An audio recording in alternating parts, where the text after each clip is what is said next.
Only about 9,000 DeLorean DMC-12s were ever built. Production collapsed by 1983. Factory shuttered. Reviewers dismissed it.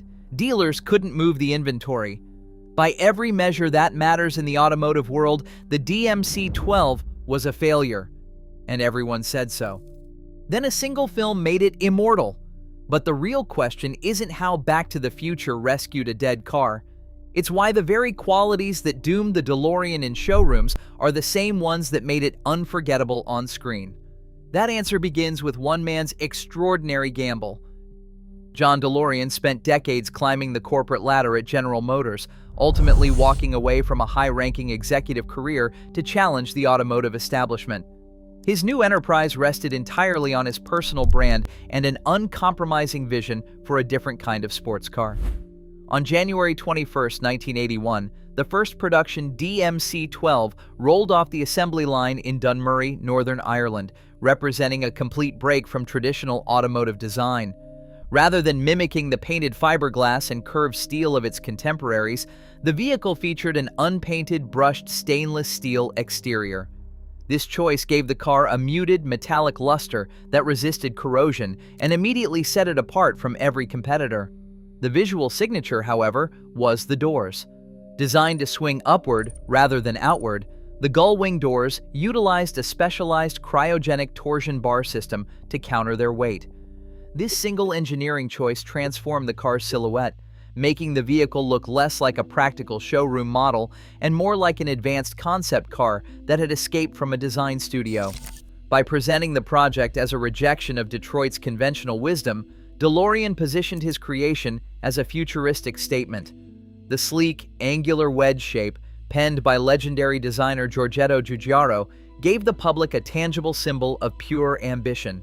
For buyers and onlookers alike, the machine was not just a new product. It was a physical manifestation of one man's confidence, built to capture the imagination before a single key had turned in the ignition. DeLorean pitched the DMC-12 as an elite lifestyle choice rather than simple transportation. The company's marketing campaigns targeted wealthy, image-conscious buyers, placing the vehicle directly in the premium sports car market. When the car debuted in 1981, it carried a base retail price of $25,000. This was a substantial sum, positioning the vehicle far above domestic options like the Chevrolet Corvette and right below legendary European imports like the Porsche 911. At this premium price, buyers expected more than striking aesthetics. They demanded high performance, engineering refinement, and mechanical reliability to match the car's steep cost. But as the first models arrived at dealerships, the public's fascination clashed with their actual willingness to buy. The brushed steel panels and upward-swinging doors drew crowds to showroom windows. People crowded around the cars, snapping photos and marveling at the design. However, this intense curiosity did not translate into consumer confidence. Instead of viewing the vehicle as a viable alternative to established sports cars, early buyers and dealers increasingly treated it as an expensive novelty. The car was becoming a high-priced conversation piece, a rolling sculpture to be looked at rather than a serious machine built to challenge the world's best performance brands. As production ramped up, the initial wave of excitement faced the cold reality of buyer hesitation. At the heart of the vehicle lay a rear-mounted 2.8-liter Peugeot Renault Volvo 5.6 engine, an aluminum power plant producing a modest 130 horsepower and 162 pound-feet of torque. For a sports car carrying a premium price tag, this output immediately placed the vehicle at a disadvantage. Road tests quickly exposed the gap between the car's futuristic silhouette and its real-world capabilities. In straight-line acceleration, the 5-speed manual version required 9.5 seconds to reach 60 miles per hour. The 3-speed automatic struggled even more, pushing that acceleration run to 10.5 seconds. Quarter-mile times hovered near 18 seconds, crossing the finish line at 76 miles per hour, far behind the contemporary Chevrolet Corvette and Porsche 911. On the skid pad, reviewers recorded a lateral grip of 0.77 G, describing the handling as competent and predictable, but lacking the agility of its European rivals. Braking tests revealed rear-wheel lockup tendencies during hard stops, generating a 70-0 stopping distance of over 200 feet. While the stainless steel exterior promised a bold leap into tomorrow, the mechanical package beneath remained thoroughly ordinary. Automotive journalists who expected a high-performance challenger instead found a vehicle that struggled to keep pace with Japanese and American GT cars. The marketing campaign had promised a revolution, but the stopwatches, skid pads, and decibel meters of contemporary automotive magazines told a far more sobering story. In showrooms and automotive journals, comparison became the DeLorean's undoing. At $25,000 in 1981, the DMC-12 sat in a highly competitive market segment, inviting direct scrutiny against established benchmarks. A buyer could purchase a Chevrolet Corvette for thousands less and gain far superior acceleration. Alternatively, spending slightly more secured a Porsche 911, a vehicle with unmatched racing pedigree. Even a Datsun 280ZX Turbo, priced near $19,000, easily outran the DeLorean while offering Japanese reliability. Against these rivals, the visual spectacle of the gull-wing doors and stainless steel panels began to lose its shield. Striking aesthetics could not compensate for the underwhelming driving experience. The car increasingly looked like a high-priced fashion statement posing as a serious performance machine. As the retail price escalated to nearly $30,000 in 1982 and peaked at $34,000 by 1983, the mathematical reality became impossible to ignore. The car failed to justify its cost. This price-to-performance deficit became the headline that defined the vehicle. The initial curiosity of onlookers did not turn into sales, and the early disappointment of road testers quickly solidified into widespread market consensus. The vehicle's identity transformed from a symbol of futuristic ambition into one of costly imbalance, leaving it exposed in a market that ultimately demanded substance over style. In early 1982, the Belfast factory began to buckle under the weight of its own ambition. The operation required high-volume sales to sustain the massive Dunmurry plant, but cars were piling up on docks and dealer lots instead of finding buyers. By spring, more than half of the 7,000 vehicles produced remained unsold. This inventory backlog choked the company's cash flow, exposing the fragile foundation of the entire enterprise. Under the original agreement, the American sales division owed the Belfast assembly plant $22 million for exported cars, money the U.S. side simply did not have. At the same time, the British government, now led by Prime Minister Margaret Thatcher, grew hostile to the project.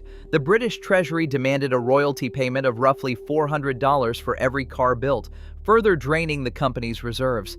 When the British government refused to release a scheduled £21 million loan, the financial damage became severe.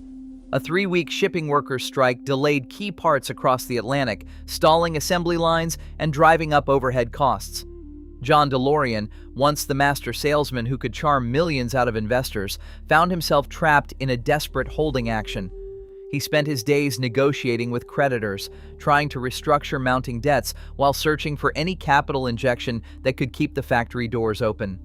The Belfast facility, built as a symbol of economic hope, now stood as a quiet monument to overreach as the venture steadily slid toward bankruptcy. In late December 1982, the assembly lines in Dunmurry ground to a permanent halt. The dream of a stainless steel future ended with roughly 9,000 cars built. By June 1983, the company's Chapter 11 bankruptcy converted into a final Chapter 7 liquidation, sealing the closure of the Northern Ireland factory. The remaining assets, unbuilt chassis, specialized tooling, and millions of spare parts were sold off to Consolidated International for just $6 million and shipped away to warehouse shelves in Ohio. Almost overnight, the car changed from a bold vision to a commercial punchline. Unsold inventory sat aging on dealership lots, heavily discounted just to clear space. For the public, those gull-wing doors were no longer a sign of advanced design, but the physical remnants of a massive corporate failure. Between 1983 and 1985, the automotive world treated the vehicle with absolute indifference. It was not a classic, nor was it a collectible. It was an orphan car with no factory support, a heavy body, and a modest engine. Buyers avoided them, dealers regretted them, and the market viewed the entire venture as a cautionary tale of hubris. The physical cars remained, scattered across the globe, but their commercial future was finished. Before the summer of 1985, the DeLorean was a dead brand, a relic of early 80s miscalculation that appeared destined to fade quietly into history. In 1984, director Robert Zemeckis and writer Bob Gale were revising their screenplay for a new time travel film. Their early drafts utilized a stationary device built into a domestic refrigerator, but Zemeckis wanted a mobile vehicle to keep the action dynamic. The story required a machine that could travel on real roads and look like an alien spacecraft to a suburban family in 1955. The production team found their solution in the bankrupt company's leftover inventory. The same design choices that had discouraged car buyers, the unpainted, brushed stainless steel panels and the complex cryogenic gull-wing doors, suddenly served a clear, cinematic purpose. The angular silhouette communicated a futuristic aesthetic instantly on screen, eliminating the need to construct an expensive custom vehicle from scratch. The car's metallic body reflected studio lighting to create an otherworldly luster. By adapting the existing DMC-12 chassis, the filmmakers turned a commercial failure into an active storytelling device. The features that contributed to the collapse of the Dunmurry factory in Northern Ireland became the defining visual elements of a cinematic icon. On July 3, 1985, the release of Back to the Future permanently reassigned the vehicle's identity. The DMC-12 was no longer a symbol of insolvency. It was Doc Brown and Marty McFly's time machine. By integrating the car directly into the plot, the film gave the vehicle a mechanical personality. It whirred, sputtered, and resisted starting at critical moments, turning a failed product into a central character in a blockbuster franchise. This on-screen identity easily outlived the car's actual, troubled production run. The showroom story of high prices and low sales was completely eclipsed by the screen story of temporal leaps and neon blue energy. Audiences stopped associating the brushed metal wedge with corporate bankruptcy, remembering it instead for the magic threshold of 88 miles per hour. As the movie grew into a global phenomenon, fiction began to dominate public memory. The physical cars remaining on American roads ceased to be orphan vehicles with no factory support. They were transformed into rolling portals of pop culture, proving that while John DeLorean's business had perished in Northern Ireland, his creation had achieved immortality through cinema. With fewer than 9,000 units ever manufactured and an estimated 6,500 surviving today, the physical scarcity of the DeLorean DMC-12 stands in sharp contrast to its near-universal recognition. Most low-production vehicles from bankrupt brands of the early 1980s have vanished from public memory, turning into obscure trivia for dedicated collectors. Yet the DeLorean occupies a rare tier of popular culture, sitting alongside purpose-built creations like the Batmobile, the Ghostbusters Ecto-1, and James Bond's Aston Martin DB5. This recognition extends far outside of automotive circles. A person who cannot distinguish a Chevrolet from a Ford can instantly identify the brushed steel wedge and gull-wing doors on sight.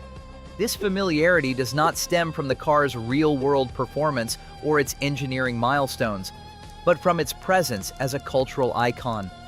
In modern consumer polls and media surveys, the vehicle consistently ranks near the top of the world's most famous automobiles, earning high popularity scores that match vehicles backed by massive, active manufacturing empires. This enduring presence was officially codified in 2021 when the vehicle was added to the National Historic Vehicle Register, cementing its status as a permanent piece of American heritage. The narrative of the DMC-12 reveals how public imagination can overrule the verdict of the free market. John DeLorean had set out to build a car that would challenge the automotive giants of Detroit and Europe, planning to capture buyers with premium styling and safety. In that business venture, the project failed completely, leaving behind millions in debt and a closed factory in Northern Ireland. But the marketplace did not have the final word. By shifting from a retail product to a cinematic character, the vehicle bypassed the traditional rules of automotive history.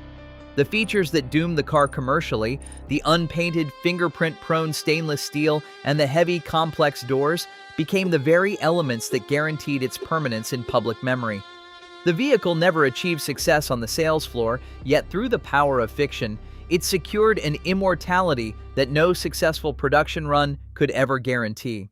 Today, the vehicle's legacy rests not on the assembly lines of Dunmurry, but in the collective memory of generations who watched it tear across the screen. This shift shows the unpredictable relationship between commerce and art, where a product can fail entirely as a consumer good while succeeding as an icon. Today, the DeLorean is no longer defined by its mechanical failures or corporate ruin. Instead, it lives in a permanent state of wonder, a rare testament to cinema's power to rewrite reality. It proves that a machine's ultimate legacy isn't built on the factory floor, but in the boundless territory of human imagination. What do you think of this unlikely icon? Share your thoughts below.